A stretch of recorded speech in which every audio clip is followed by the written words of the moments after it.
Welcome back to NLB Pod. I'm Dr. Farimang Touray Jr., physical therapist, certified strength and conditioning specialist, and former college basketball player. This show is built for basketball players who are navigating their return from injury and want to get back to dominating, not just into playing. Let's get into it. You know that split second where you want to cut hard, but something in your brain says, not yet? That's not weakness, and it's not in your head. Let me explain what's actually happening and, more importantly, what to do about it.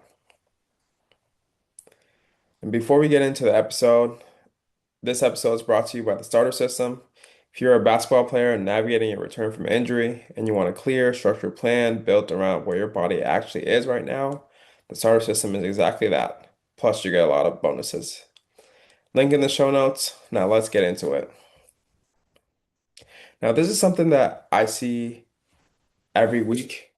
In my day job, people come and they come for return to sport testing, depending on where they're at, and we put them through a series of tasks, jumps, things that look at how they load their knee, how they get in and out of positions, do they feel comfortable doing it? And sometimes you can just see it on someone's face.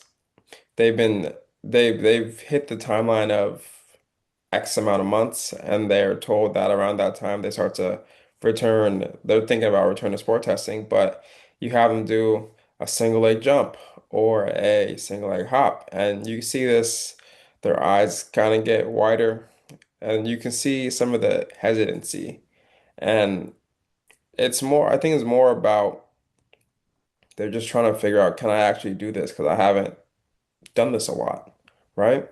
And that's the same thing as when you get on the court. It's like you might think about trying to change direction quickly, but something in your head stops you from doing it. Not just because you can't do it, it's just because it's scary. You haven't had to do it in a long time. So instead of playing at your full potential, you're playing at a 70% version or a diminished version of what you could be because your body hasn't caught up to what your brain is telling you to do. And that can be frustrating. And you start to doubt yourself, your coach starts to doubt your ability to play on the court. Your family's looking at you like, are you good? Like, what's wrong? What's happening? And you just start to get a lot of doubt in your head. Am I ever going to get back to the person I was, or better than that? And the answer is yes, you can. And we're going to break down how exactly you can get back to gaining that full confidence. So I'm gonna break this down into four different things. Number one, we're gonna break down why this happens. And so think about when you get injured. When you get injured, your brain is very primal in certain ways, it's very smart in a lot of ways. But when you get injured, it's trying to protect your body. It's trying to protect the area that has been affected. So it sends a lot of biomarkers to the area to cause it to swell, to cause it to start the healing process and get try and get a lot more blood flow into the area. And when that happens, our ability to fire muscles changes, our ability to walk, do basic things changes if it's a lower body injury, our ability to sense where we are in space changes. Um, so our brain has now created a protective mechanism so we don't do the same thing again. It swells up an area, it changes your feedback to the area, and it makes your muscles not fire appropriately or on time because it doesn't want the same thing to happen again. So then this doesn't, just because the swelling goes down and your range of motion comes back doesn't mean this goes away when the tissue heals. Nobody has taught the tissue that no one has taught the nervous system that the threat is gone. So you get back on the court expecting, because I've been cleared, because I'm told I passed, that I should be able to do everything full send 100%. And it's just not the case because you haven't trained your body to learn that this is a safe position to get into. And so their body's just trying to do what it needs to do to keep you safe. And it thinks because you haven't done any of those movements in a long time, and that's originally what got you hurt. It's like, why would I let you do this again? I don't want to go through the same thing what happened previously. So the hesitation you feel on that first cut, or you're having to commit to a move. That's not mental weakness. It's your nervous system doing its job. And the problem is, it's doing a job that's no longer needed. So now, how do you get over this? And I think what I see a lot is most athletes try to override this by just going for it, just pushing through, grinding away, hoping it just resolves on its own. Stop thinking about it and it'll disappear. And sometimes that works in the short term. But when the rubber hits the road and you're really faced with a challenge, you're going to revert to what you already know. And if your nervous system knows protection, it's going to protect. If it knows it's go time, it knows it's go time. But it doesn't know the context of the situation that you're in. So that's why you gotta put yourself and build yourself into those situations. So when you're in a situation where maybe you've come back and you're not feeling like yourself, you have decisions to make. And your body will make them for you because you don't have enough time to think. And if you're not ready for that moment, you're gonna hesitate at the wrong moment. It's gonna cost you on the court, or you might just do too much too fast than what you're prepared for and might re-injure again, which is what we don't want. You can't motivate your way out of a nervous system response. You have to train your way out of it. And so what I find is that we'll take ACL, for example, people who undergo an ACL reconstruction, and as they're coming back, you might hear that they are really stiff with their landings. They don't really bend their knee when they land or when they're changing direction. Why? Because the stiff strategy is less force that has to go through the knee. And if you land relatively more stiffer than bending your knee, then that's going to put more force through the joint. That's why when you're looking at people going through return to sport testing and you tell them to try and bend their knee more, it's to get them to be able to redirect, absorb the load that's going through their knee and not have it all go straight to the joint. So I think when I think about return to sport and ACL patients, I'm having them go through deeper ranges of motion. We know the fast like two leg jumps, one leg hops. We know how to do that. We've gotten a lot of exposures to that and feeling really good. And sometimes I'll keep people in these phases for a long period of time just to expose them to those quicker movements, but it's not as taxing on the body. Like we can do a lot of reps and be fine in a lot of different directions and still be fine and get a lot of jumping practice and training our body to know that this is okay for us to move this way. And then I'll also start to play with deeper ranges of motion where they are having to bend through a deeper range of motion. That just teaches them to contract and relax at deeper ranges. And that I find that helps people get more comfortable when it comes to like landing, when it comes to changing direction. If I can be really good at a lower range of motion and control it, then it tends to translate well to when I have to do more dynamic tasks of changing direction, backpedaling, sprinting, whatever I got to do that needs reactivity because I've messed around a lot in the deeper ranges of motion, getting comfortable with that. Um, that's where we start to get exposure, we start to get confident in our body, we start to understand, oh, if I can bend into this and I can land a third hop and actually bend my knee.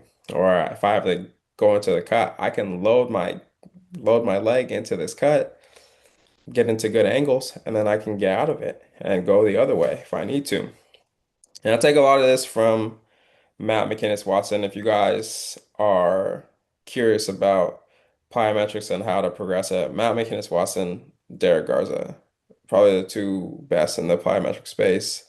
Um, so I think we gotta learn how to not be as stiff. And if you can put yourself in the right shapes and the right positions, that can benefit you greatly when it comes to showing your nervous system that it can trust your body. And I think a lot of it is just getting into good positions and feeling things in the right areas and just exposing it over time. I think people get the clearance and they're like rushing to get back. And that's really just the first check mark. We have two other things that we need to make sure that two other phases that we need to make sure that we check off. And that's just continued exposure and slowly increasing the demands of what you're going to have to be able to get back to. So getting cleared is just the first part.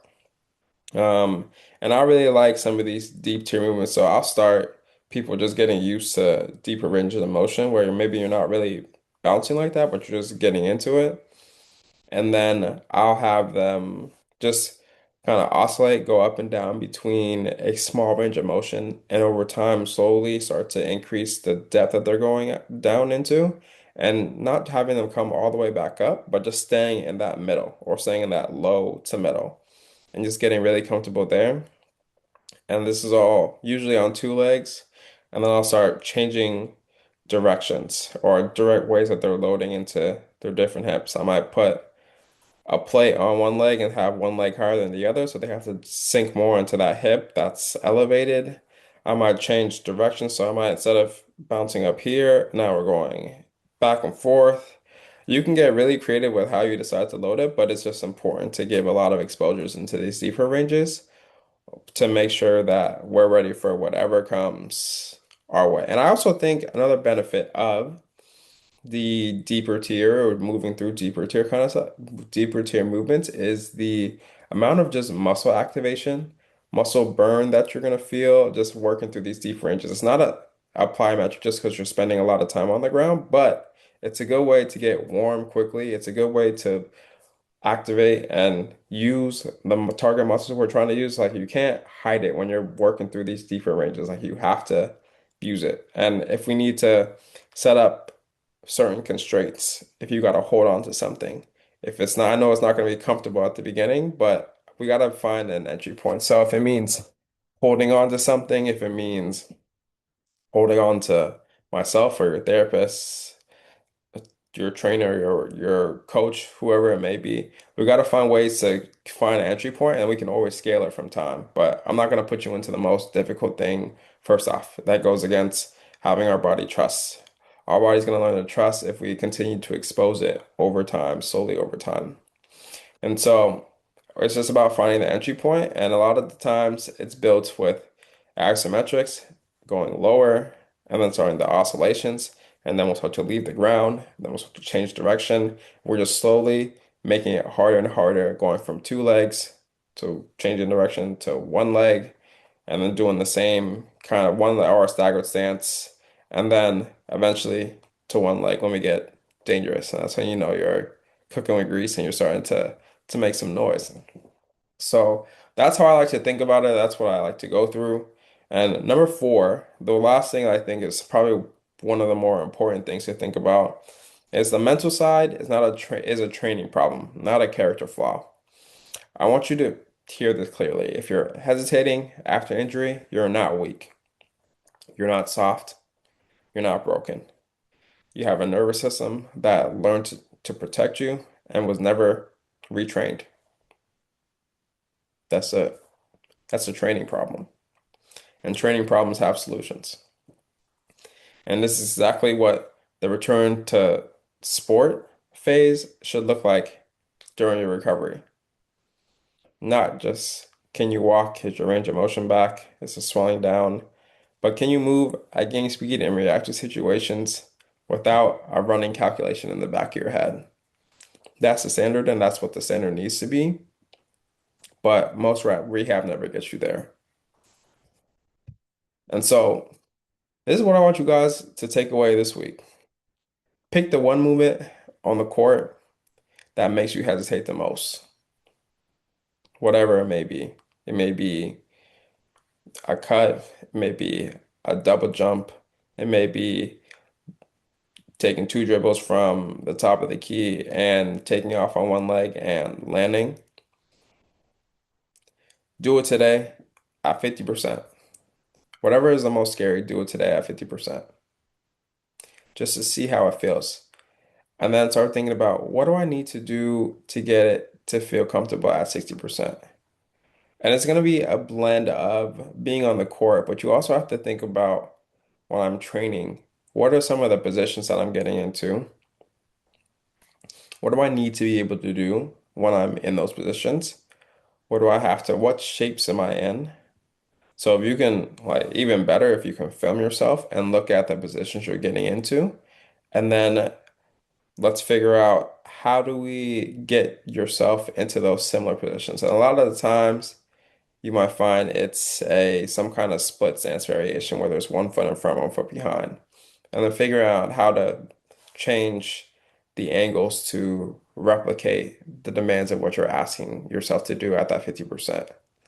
And then we're just slowly going to build it up because you've gotten more confident in the weight room and you understand what positions you get into or you have a tendency to get into. And on the court, we're slowly grading that exposure. As you get better in the weight room or in the training room, it's going to transfer to what you're doing on the court. So that 50% will turn into 60%. Will turn into, in the training room, you're able to handle not just a split squat leap, but now we're changing direction with it. Now we're going deeper ranges of motion. Okay, that feels good. I recover well. All right, now we're going to go 70%. Okay, that feels good. I'm going to add some extra. I'm going to hold a dumbbell. I'm going to hold a medicine ball. And I'm going to add some more load because I need to make sure that when I'm training, it's harder than what I'm going to see in the game. So we're going to make sure that we're challenged enough. And that's how we do it. We give you a stimulus. We put you in a position of what you're going to be experiencing in the game, but there's not as high stakes of what's actually in the game, so it's less pressure. It's just about finding your entry point, and then we build it from there. That's really it. So find that one movement. Let's break it down, film it, see what positions you get into, and then we're going to recreate that in the training room over time to make sure you're able to handle those positions. And that's how you bring down the nervous system response and go back to just feel and just being reactive and being a basketball player. You're not pushing through the fear. You're just building your body, you're just building proof, social proof, or physical proof to your body that you can actually, that you're safe and you can do these things. One rep at a time, that's how the trust is going to come back. And if today's episode resonated with you and you want more than just one takeaway, the starter system gives you the complete structure, the workbook, the movement screens, the progression frameworks, and an onboarding call with me to map out exactly what you need to focus on. Built specifically for basketball players who are done guessing and ready to get back to dominating. Links in the show notes. If this episode hit home, follow me on Instagram at DOCMANG. I put out weekly content specifically for basketball players navigating their return from injury. Real information, no fluff, built around what I see in the clinic over an experience over the years and while still playing right now. And grab their free return ready checklist in the show notes. 5 questions that tell you exactly where your body is right now so you can stop guessing and start moving forward with a real plan. I'll see y'all in the next episode.